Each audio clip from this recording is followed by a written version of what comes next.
पीत बिहार के मुथूट फाइनेंस में दिन दहाड़े हुई लूट की वारदात। तमंचे की नोक पर कर्मचारियों को बनाया बंधक, 56,000 कैश और मोबाइल लेकर हुए फरार। पुलिस सीसीटीवी की मदद से कर रही है लुटेरों की पहचान। मधु बिहार में जीजा ने अपने साले को वीडियो कॉल करके लगाई फांसी। परिवार वालों ने बेटे के साले पर लगाया आरोप। 1.5 महीने से बीवी और बच्चों से नहीं हुई बात। कल्याणपुरी में युवक पर किया गया चाकू से हमला, दर्जन वार करके उतारा मौत के घाट। पुलिस ने हत्या का किया केस दर्ज, परिजनों ने लगाया लापरवाही का आरोप।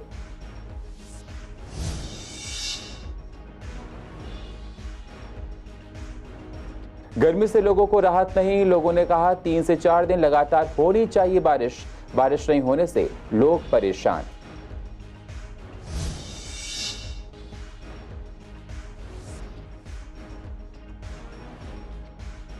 और गांधीनगर की एक कपड़ा फैक्ट्री में लगी थी आग। फायर ब्रिगेड ने पाया आग पर काबू। फैक्ट्री मालिक ने कहा कि 15 और 20 लाख सामान का हुआ नुकसान।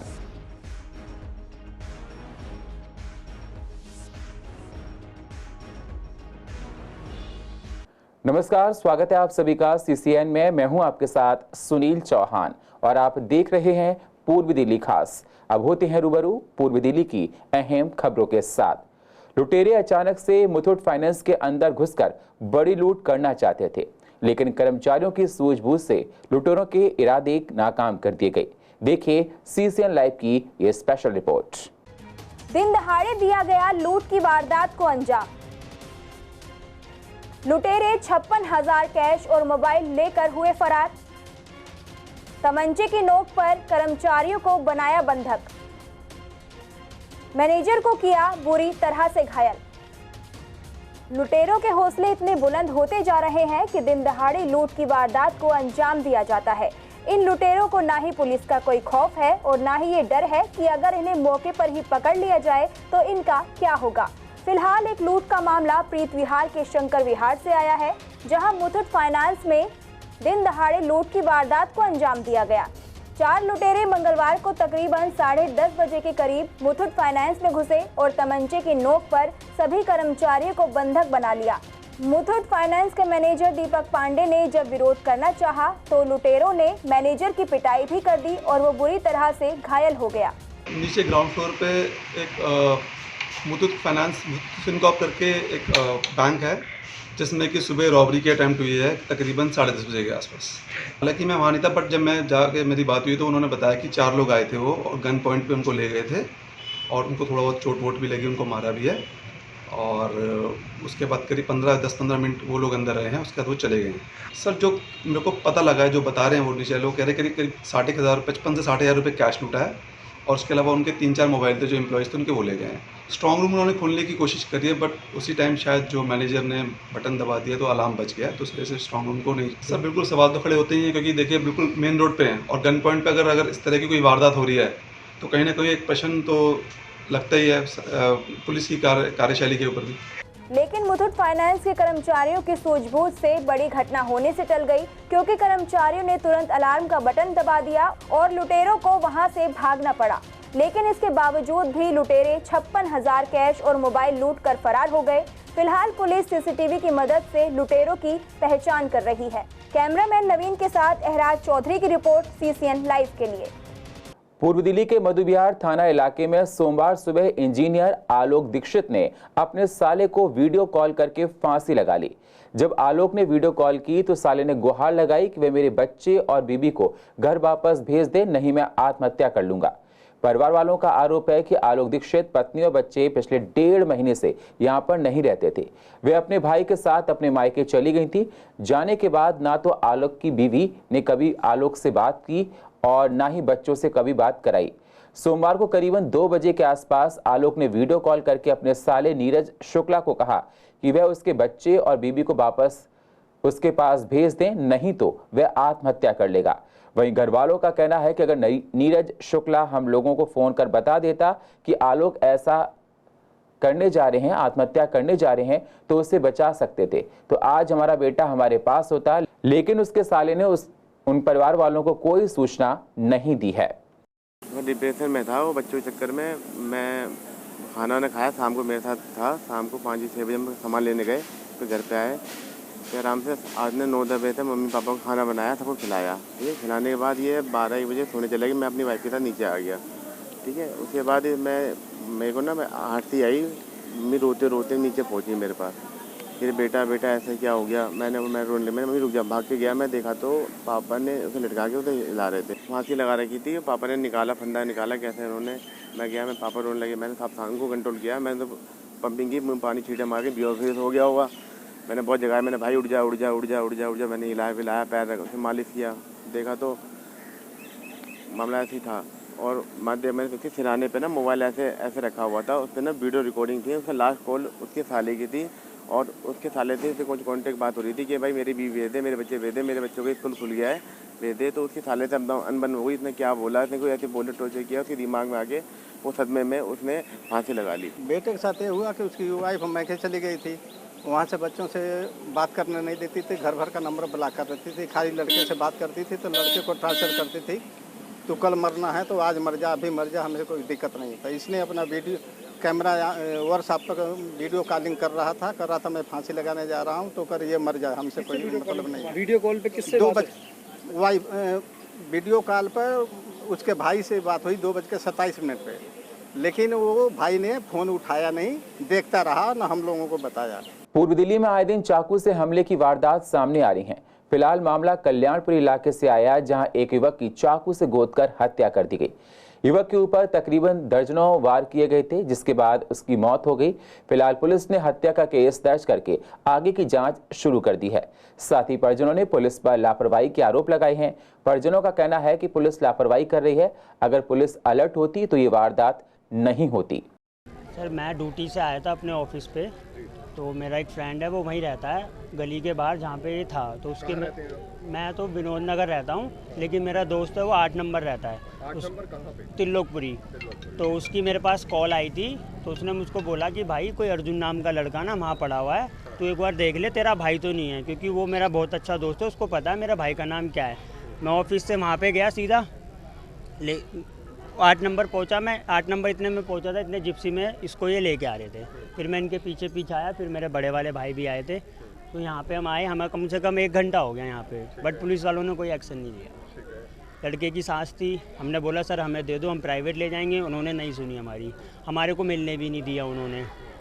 और दूसरा, हम उनसे बहुत देर से कोशिश करते रहे कि सर हमें जाने दो, नहीं जाने दिया, उन्होंने बिल्कुल भी नहीं जाने दिया। हमने इतना भी बोला कि मैंने, और वो भी सर थे जो मुझसे बोल रहे थे कि मैं जब उसको ये लेके आए थे वो बेहोश था, उतारा मैंने था, उसके अंदर सांस थी।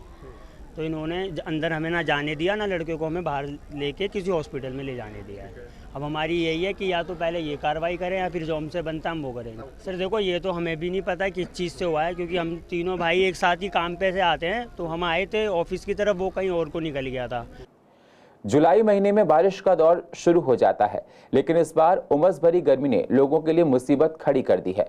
उमस भरी गर्मी से लोगों को बाहर निकलने में परेशानियां होती हैं, थोड़ी दूर चलने तक ही पसीने से तरबतर हो जाते हैं। बढ़ रही गर्मी को लेकर लोगों का कहना है कि बारिश 3 से 4 दिन लगातार होनी चाहिए, जिससे कि लोगों को गर्मी से राहत मिल सके। गर्मी बहुत हो रही, बारिश हो नहीं रही, बादल हो रहा है, उमस ज़्यादा हो रही है। गर्मी बहुत हो रही, कोल्ड ड्रिंक पी रहा हूँ। बरसात हो रही है, फिर उमस हो जा रही है, तुरंत 10 मिनट बाद उमस हो जा रही है। ठंडा पियो तब जाके कुछ बेटर फील होता है, और दुकान पे बैठो तो तब भी बहुत गर्मी लगती है। बारिश होती है जब, तब थोड़ा बेटर फील होता है। गर्मी ज़्यादा है, उमस हो रही है, पसीने निकले जा रहे हैं। गर्मी तो ऐसे ही आ रही है कि ऊपर से पसीना आता है, नीचे को निकल जाता है। बहुत तगड़ी गर्मी है। बरसात ऐसी होती है कि गर्मी बहुत ज़्यादा बढ़ जाती है, बहुत ही ज़्यादा बढ़ जाती है। परेशानी तो बहुत है, बहुत दिक्कतें हैं, बहुत परेशानी हो रही है। और देखो गर्मी इतनी हो रही है, बहुत भयंकर हो रही है। उसके बाद बहुत मतलब तापमान में लगा लो कि कोई इतनी परेशानी, इतना दिक्कत है कभी आया नहीं है। बहुत आदमी लोग परेशान हैं। पूर्व दिल्ली के गांधीनगर के कैलाश नगर के पुस्ते पर एक कपड़े की फैक्ट्री में तकरीबन 1 बजे आग लग गई थी, जिसके बाद फायर ब्रिगेड को बुलाया गया और आग पर काबू पाया गया। कपड़ा फैक्ट्री मालिक का कहना है कि 15 से 20 लाख का नुकसान हुआ है। वहीं फायर अधिकारी ने बताया कि जब मौके पर पहुंचे तो आग लगी हुई थी। फिलहाल आग पर काबू पा लिया गया है। देखो, नुकसान का तो भी कोई आइडिया नहीं है, कम से कम 15-20 लाख के आसपास तो हो गई। कपड़ा रेडीमेड मीडियम था, देखा नहीं मैंने, गोदाम में थे कितना था, ज़्यादा माल नहीं था, बचाव हो गया काफ़ी। फटाफट टाइम सर गाड़ियाँ आ गई, उस कारण थोड़ा बचाव हो गया। एक्चुअल में हमें कॉल मिली थी कि गोदाम में आग है और हमने आके यहाँ पर देखा तो आग थी, उसको हमने बुझाया शटर वगैरह खोलकर और आग अभी बुझ चुकी है, कूल डाउन हो गया। पूर्वी दिल्ली से एक एक्सीडेंट का मामला सामने आया है जिसमें बुजुर्ग की मौत हो गई है। दरअसल जगतपुरी फ्लाईओवर के ऊपर एक 60 साल के बुजुर्ग का एक्सीडेंट हो गया जिसके बाद उसकी मौत हो गई। बुजुर्ग के परिवार वालों ने बताया कि वह जगतपुरी किसी काम से गए थे, उनके पास किसी अनजान नंबर से फोन आया था कि इनका एक्सीडेंट हुआ है, जिसके बाद बुजुर्ग को हेडगेवार अस्पताल में एडमिट कराया गया। परिजन जब अस्पताल पहुंचे तो डॉक्टर ने पहले कहा कि हालत गंभीर है, इसलिए जीटीबी अस्पताल रेफर किया गया, लेकिन जीटीबी अस्पताल में इलाज के दौरान बुजुर्ग की मौत हो गई। बुजुर्ग के परिजन पुलिस से इंसाफ की गुहार लगा रहे हैं कि एक्सीडेंट करने वाले आरोपी को जल्द से जल्द पकड़ा जाए। जी, मैं अपने ऑफिस में काम कर रहा था। मेरे को 12:30 जो करीबन फ़ोन आया कि ये मेरे अब्बू के नंबर से फ़ोन आया था कि मुझे, तो फिर फ़ोन उठाया तो उन्होंने पूछा ये आपके क्या लगते हैं। जी, मैंने ये मेरे अब्बू का नंबर है। तो उन्होंने कहा कि ये आपका अब्बू का एक्सीडेंट हो गया है, हम हेडगेवार लेके जा रहे हैं। तो मैं फिर हेडगेवार पहुंचा तो मुझे बंदा मिला जिसने भर्ती कराया था। फिर एक डॉक्टर ने बताया कि सर का मामला, चोट का मामला है, तो उन्होंने कहा वहाँ जीटीबी ले जाओ। फिर हम उसी टाइम रेफ़र करा के जीटीबी लेके आए, जिनकी आज रात 12:30 बजे डेथ हो गई। 60 साल उम्र थी मेरे अब्बू की और कड़कड़ी मोड़ के ऊपर हुआ था, ये फ्लाईओवर के ऊपर। बलिया के रहने वाला, उत्तर प्रदेश, खोड़ा कॉलोनी में, गाजियाबाद। कैसे हुआ, कुछ पता लगता है आपको? नहीं, कुछ नहीं पता लगता। वही फ्लाईओवर, कड़कड़ी मोड़ फ्लाईओवर के ऊपर। पेशे से क्या करते थे, कितने बच्चे हैं उनके? 4 बच्चे हैं, 3 बेटा 1 बेटी है। क्या करते थे पेशे से? पेंट का काम करते थे। वहीं सोनियाविहार इलाके में एक शख्स की एक्सीडेंट के बाद मौत हो गई। परिजनों ने पूरी घटना को बताते हुए कहा कि वो ऑटो में बाहर की सीट पर बैठा था और दूसरी तरफ से एक चैंपियन ऑटो आ रहा था। दोनों में आपस में टक्कर हो गई और व्यक्ति का पैर ऑटो के बीच में फंस गया, जिसके बाद उसका पैर कट गया और व्यक्ति बहुत दूर जाकर गिरा, जिससे उसके सिर में चोट आई है। उसकी मौके पर मृत्यु हो गई। वहीं परिजनों का कहना है कि उसका एक्सीडेंट किसी ने कराया है, वो शक इस पर जाहिर कर रहे हैं। तिमारपुर से ये जा रहे थे सोनियाविहार के लिए। नानक सर लाल बत्ती से जब वो सोनियाविहार की तरफ मुड़े तो इधर से जा रहे थे सोनियाविहार और उधर से आ रही थी, सामने से सोनियाविहार की तरफ से चैंपियन आ रही थी।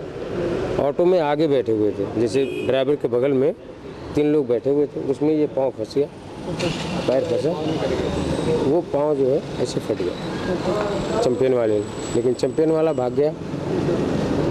ऑटो वाला केवल मिला हुआ है, उसका जो ऑटो वाला कह रहा था कि मैं चैंपियन वाले को जानता हूँ, लेकिन उसका भी कोई डिटेल नहीं मिला। ऑटो वाले का हमारे पास गाड़ी नंबर है, लगभग 26 के आसपास।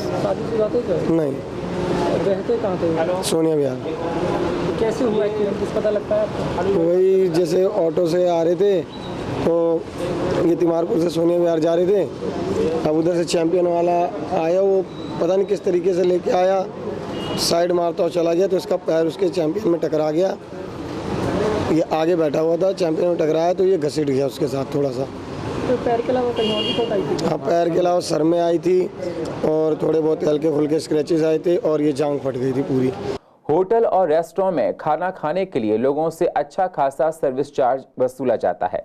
कई टैक्स लगने के बाद भी वो बिल और ज़्यादा बढ़ जाते हैं, जिससे कि ग्राहकों पर दोहरी मार पड़ती है। अब होटल वाले ये सर्विस चार्ज नहीं वसूल पाएंगे और अगर कोई ग्राहक शिकायत करता है कि जबरन उससे सर्विस चार्ज वसूला जा रहा है तो उस पर सख्त कार्रवाई भी की जाएगी। इसको लेकर लोगों का कहना है ये काफ़ी अच्छा फैसला है, क्योंकि ग्राहक पहले से ही खाने का बिल देता है और ऊपर से सर्विस चार्ज लगाना गलत है। नॉर्मल रेस्टोरेंट हैं वो तो बेचारे सर्विस चार्ज लेते नहीं हैं। जो हाई फाई हैं, जिन्होंने बहुत ज़्यादा अच्छा उनका मतलब वो है, तो वो लोग क्या करते हैं, वो ले लेते हैं 5% 10%। लेकिन हम लोग जो हैं, हम नॉर्मल में आते हैं, हमने कभी आज तक वो ना कोई सर्विस चार्ज लिया है और ना ही कुछ हमने कभी होम डिलीवरी के ऊपर चार्जेज लिए हैं। Free of charge home delivery करते हैं, फ्री ऑफ चार्ज ये है अपना सर्विस, कोई वो उसकी चार्ज नहीं है। हाँ, अगर कोई वेटर को अपनी टिप देता है तो वो उसके अंदर हम उनको कुछ नहीं कह सकते। सर्विस चार्ज बैन हो रहा है मैम, ये अच्छी बात है ग्राहकों के लिए, ताकि ग्राहक के ऊपर जो एक्स्ट्रा खर्चा पड़ रहा है वो कम नहीं पड़ेगा। और ये सरकार का सही फैसला है कि ग्राहक सर्विस चार्ज हटाया जाए। दिल्ली नगर निगम बढ़ते डेंगू के मामलों को रोक नहीं पा रहा है। नए साल की शुरुआत से लेकर अब तक डेंगू के 143 मामले आ चुके हैं, जिसको लेकर पूर्व समिति अध्यक्ष BS पवार ने कहा कि न्यूज़पेपर्स में आया आंकड़ा चौंकाने वाला है। इस तरह के आंकड़े डेंगू के नहीं आने चाहिए, क्योंकि MCD सजग रूप से काम कर रही है, जगह जगह जलभराव की जांच कर रही है। पूर्व पार्षद भी अपने अपने इलाकों में सक्रिय हैं, समय समय पर दवाओं का छिड़काव किया जा रहा है। हम प्रयास कर रहे हैं कि आंकड़े और ना बढ़ें। पूर्वी दिल्ली नगर निगम स्वास्थ्य विभाग लगातार पूर्वी दिल्ली नगर के क्षेत्र में दवाओं पर छिड़काव कर रहा है। डेंगू चिकनगुनिया की रोकथाम के लिए लगातार प्रयासरत है।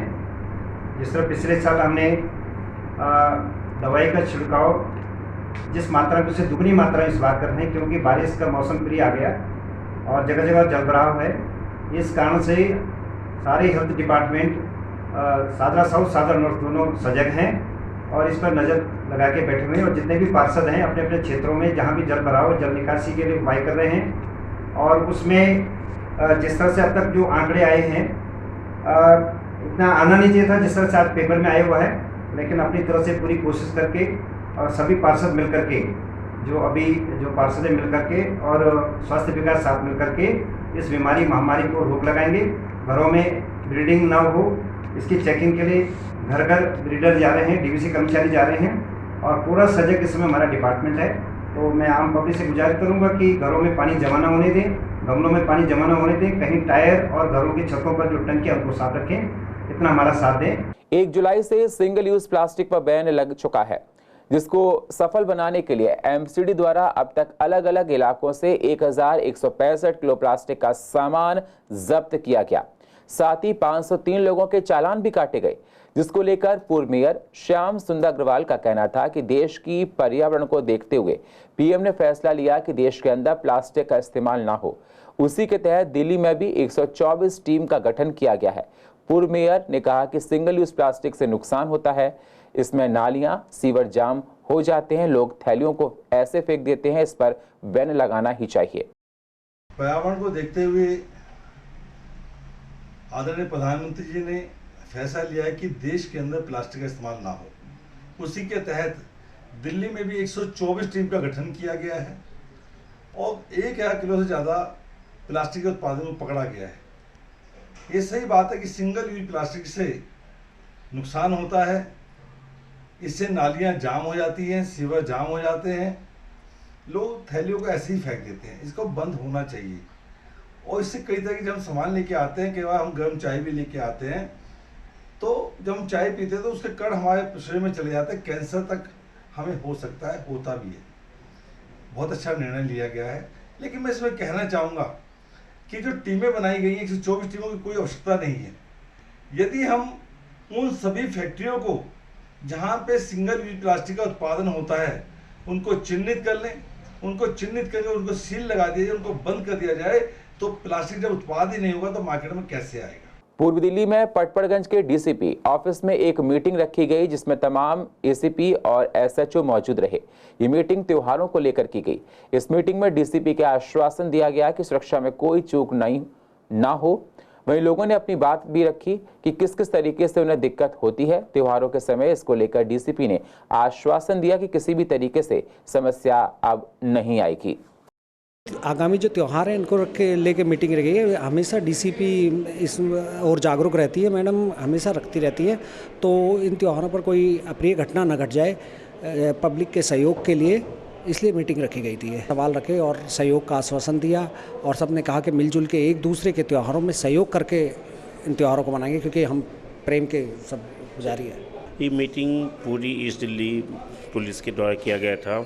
मैंने भी जो आने वाले त्यौहार, चाहे बकरीद है, चाहे कावड़िया वाला है, रक्षाबंधन भी है, जन्माष्टमी है, 15 अगस्त आने वाला है, उसके लिए कोई अप्रिय घटना ना घटे। पूरे क्षेत्र में अमन कमेटी और सभी संस्थाएं, सामाजिक संस्थाएं, पुलिस सबके द्वारा मीटिंग हुई थी कि हम सब लोग पुलिस के आँख नाक कान बन के पुलिस को सहयोग करें और अपने क्षेत्र में कोई भी अप्रिय घटना होने से बचाएं। कोरोना काल में कांवड़ यात्रा पर रोक लगा दी गई थी, लेकिन अब फिर से कांवड़ यात्रा को अनुमति मिल गई है।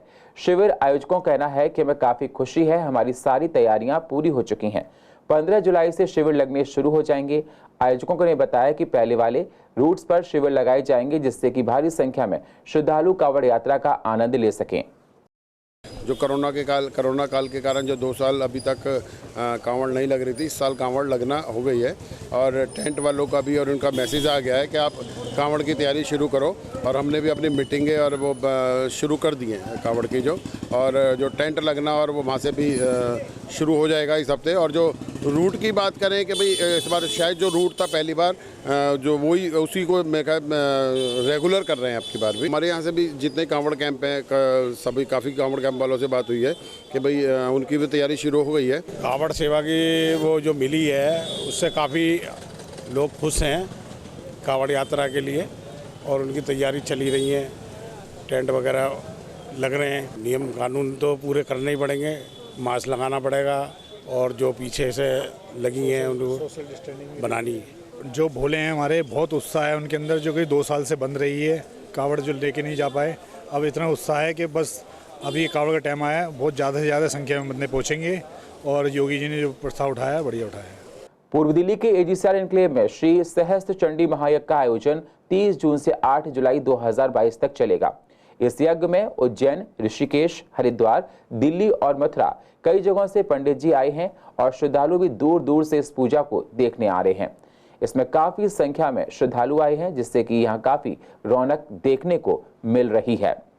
सहस्त्र चंडी महायज्ञ जो हो रहा है ये 25वां 51-52 ब्राह्मण जो अयोध्या से हैं और दिल्ली से हैं। टोटल 72 ब्राह्मण हैं। अभी यहाँ पर जो पाठ हो रहा है उसका रोजाना सवेरे वेदी का पूजन होता है। सब लोग मिल के पूजा करते हैं और उसमें बाहर से संत आए, जगन्नाथपुरी से, पंजाब से भी आए, अमृतसर से भी आए, लुधियाना से भी आए, बनारस से भी आए। अधिकांश संख्या संत कुछ आ रहे हैं जा रहे हैं। आज वृंदावन से श्री सुदामा कुटी से महाराज जी आएंगे और भी असंख्य संत वृंदावन से पधार रहे हैं। और हमारे मचान वाले बाबा रामलीला मैदान आसाफली रोड वो वहाँ रहते हैं, तो वो रोज़ आते हैं, रोज़ जाते हैं, क्योंकि शाम का पूजन होता है, उनका हवन होता है तो नित्य। और जो भी हवन करते हैं, पूजा करते हैं, जो हम यज्ञ कर रहे हैं उस यज्ञ से अन्न की स्मृति होती, अन्न की होती है, धन, लक्ष्मी, सुख, शांति और सुख का प्रतीक होता है। देखो भाई, जहाँ पर भगवान का नाम हो रहा है, यज्ञ हो रहा है, हवन हो रहा है, वो तो शुद्ध, सात्विक और पवित्र वातावरण स्वाभाविक है। और पॉजिटिव नहीं जुड़ते ना, पॉजिटिव और निगेटिव जुड़ते हैं ना। सात्विकता में, यज्ञ में, हवन में, पूजा में, अर्चना में जुड़ते हैं और इनके जुड़ने से यज्ञ की सफलता भी है। यहाँ तो नासिक से भी लोग आए हुए हैं, यज्ञ में यजमान बने हुए हैं, दूर दूर से। मतलब यहाँ के तो लोकल हैं ही, जो अपना जगतपुरी में चंदू पार्क में जो आश्रम है ना, तो वहाँ के लोग तो सर्वाधिक हैं। मौजपुर के लोग हैं, साहिबाबाद से लोग हैं, दुर्गापुरी चौक से हैं, मतलब सिविल लाइन से हैं। मैं रामलीला मैदान अपना ही स्थान, अपना ही यज्ञ है। ये जो जगतपुरी मंदिर है अपना आश्रम है। यहाँ पर गोविंद दास जी महाराज यहाँ के महंत और संभालते करते हैं। उन्हीं का एक संकल्प ये है, ये पवित्र यज्ञ करने का, तो उन्होंने उस यज्ञ को साकार रूप दे दिया। 6 दिन हो गया और 4 दिन बाकी है। और पूर्व दिल्ली की अधिक जानकारी के लिए आप YouTube पर जाकर CCN लाइव को सब्सक्राइब करें और फ्रेश अपडेट लेते रहें। और फिलहाल पूर्व दिल्ली खास में इतना ही। बाकी खबरों के लिए आप बने रहिए CCN के साथ। तब तक के लिए नमस्कार।